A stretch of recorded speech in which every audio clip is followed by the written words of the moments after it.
A Sony, dona do PlayStation, declara que a venda de mídia física se encerrará em 2028. Protestos naturalmente eclodiram nas redes sociais depois dessa alegação, incluindo várias piadas e memes.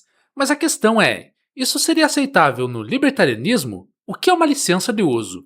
Qual a diferença para a propriedade real? Esta visão libertária, sua fonte de informações descentralizadas e distribuídas, ajude a propagar as ideias de liberdade. Deixe o seu like e compartilhe com seus amigos. Um artigo seu pode virar vídeo aqui também, sabia? Este artigo foi escrito por um libertário aí, revisado e narrado por Gordinho Caipira. Para quem não está ambientado com o mercado de jogos eletrônicos, vamos fazer uma breve introdução. Existem jogos para PC, ou seja, que rodam em computadores de mesa e notebooks, e jogos de console especializados, que são feitos para rodar em um videogame específico, como por exemplo o famoso PlayStation. Esses jogos são vendidos aos usuários em diversos tipos de mídia, seja ela física ou digital, desde o Atari, passando pelo Super Nintendo e indo até o PlayStation 2, a única forma de se comprar um jogo era através da mídia física. Essa mídia foi evoluindo ao longo do tempo. De cartucho ou fita, passou para CD, depois para DVD e enfim Blu-ray.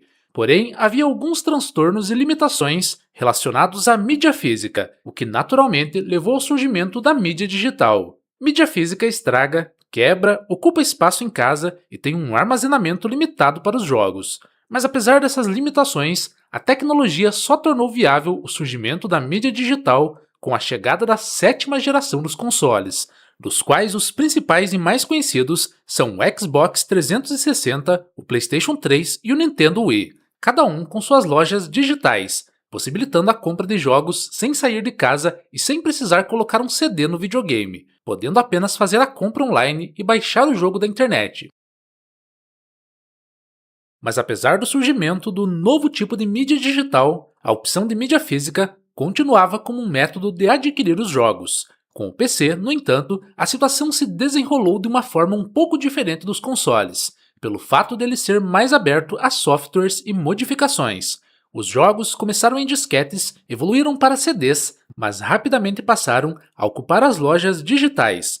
Lojas como a Steam e Epic Games dominaram a compra de jogos para computador, extinguindo quase que completamente a mídia física no cenário dos computadores. Aliás, os computadores modernos, em sua maioria, já nem vêm mais com a entrada para a inserção de mídias físicas. Porém, à medida que o tempo foi avançando e alguns jogos foram ficando cada vez mais antigos, as pessoas começaram a perceber os problemas presentes na mídia digital, já que ela ativamente depende de um servidor e de uma loja, que podem ou não fornecer os jogos. Além disso, ela não pode ser revendida, emprestada e nem está sujeita a qualquer outra operação feita com propriedades tangíveis. Dessa forma, chega-se a um cenário muito delicado para as pessoas que colecionam jogos, pois elas desejam possuir a propriedade dos jogos. Ademais, existem diversas pessoas preocupadas em preservar a história dos jogos, do mesmo jeito que se preserva a arte em quadros e até mesmo em filmes. Afinal, se mesmo filmes são dignos de serem preservados, por que os jogos não seriam? Claramente, uma troca foi realizada, com uma alta preferência temporal, em que se prefere o conforto de agora em relação à preservação e propriedade do amanhã. Porém, muitos consumidores passaram a perceber os problemas das mídias digitais e demandar a propriedade sobre os seus jogos, o que inclui a ideia de poder possuir os arquivos integrais do jogo, emprestar jogos digitais, entre outras coisas que ainda são limitadas aos supostos possuidores de jogos digitais. A Nintendo criou seu sistema de cartuchos virtuais, em que você pode emprestar jogos digitais, contanto que você siga algumas orientações como ambos os consoles estarem na mesma rede de internet, não rodar a unidade do game enquanto empresta, limite de 14 dias, entre outros requisitos. Porém, não se trata de uma propriedade real, mas ainda de uma licença de jogo que pode ser revogada a qualquer momento, e com os empréstimos limitados aos requisitos descritos. A Good Old Games, ou GOG, sabendo da crescente demanda por preservação, criou todo um mercado em cima disso. Ela criou sua própria loja, diferente de todas as outras. Ela vende os arquivos integrais do jogo, que podem ser instalados, mesmo sem a loja deles, no seu computador, apenas por um instalador. Resumindo, você é realmente proprietário de seus jogos, podendo distribuí-los e modificá-los à vontade. eles sacrificam esse fator que facilita a pirataria em prol de um serviço muito cobiçado: você ser realmente dono de seus jogos. A pirataria também fornece uma propriedade verdadeira dos seus jogos, podendo distribuí-los e modificá-los quando quiser, sem ter que assinar nenhum contrato com empresas que vendem jogos. Porém, ela sacrifica boa parte da comodidade, te fazendo entrar em lugares mais obscuros da internet quando quiser encontrar um jogo não tão popular assim, te forçando a ter cuidado caso não queira instalar um vírus junto, fora a complicação com as instalações e atualizações demoradas, frequentemente quebrando seu computador. Hoje em dia, porém, o Hydra Launcher, que é uma espécie de catálogo de jogos pirata, facilitou bastante essa procura, unificando os fornecedores de jogos em um único lugar.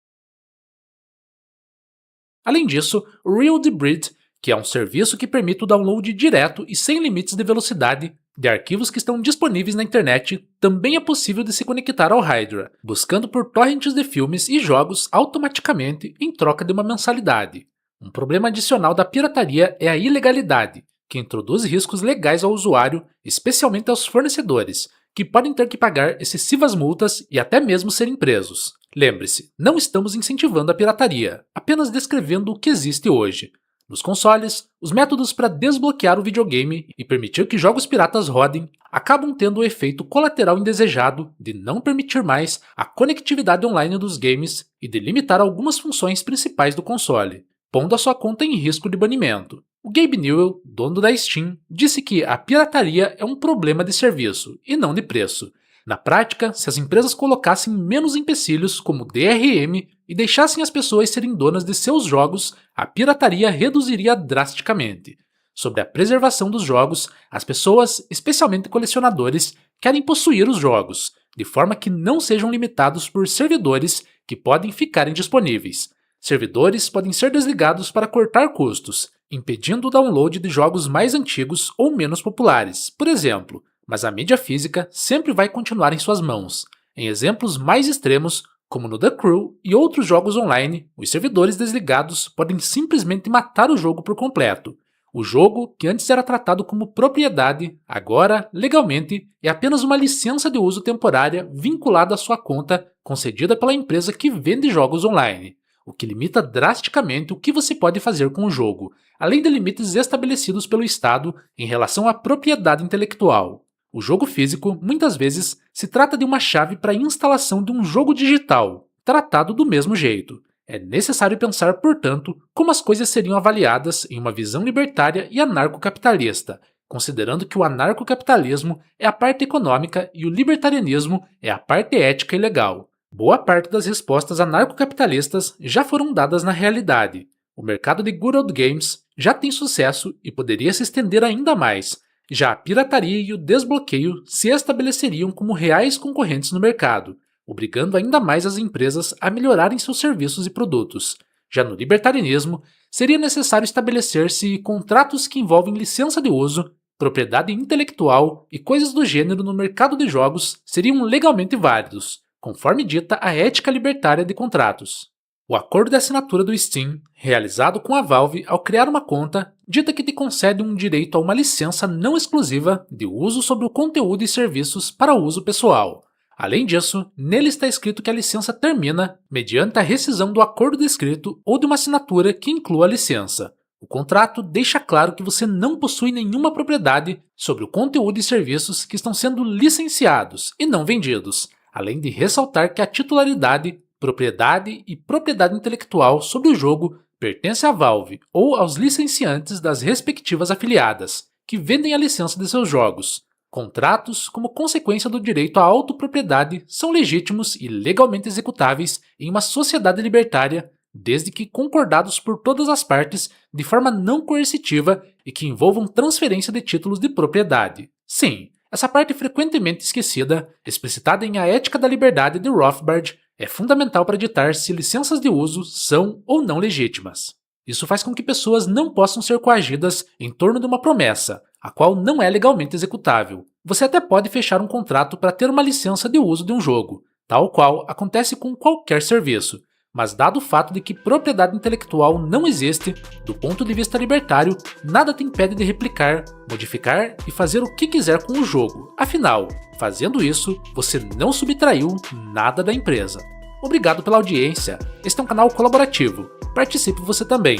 Cadastre-se agora mesmo em nosso site visãolibertaria.com e envie os seus artigos por lá. Os colaboradores recebem recompensas em Bitcoin. Inscreva-se no canal e clique no botão da campainha para ser avisado de novos vídeos. Até a próxima!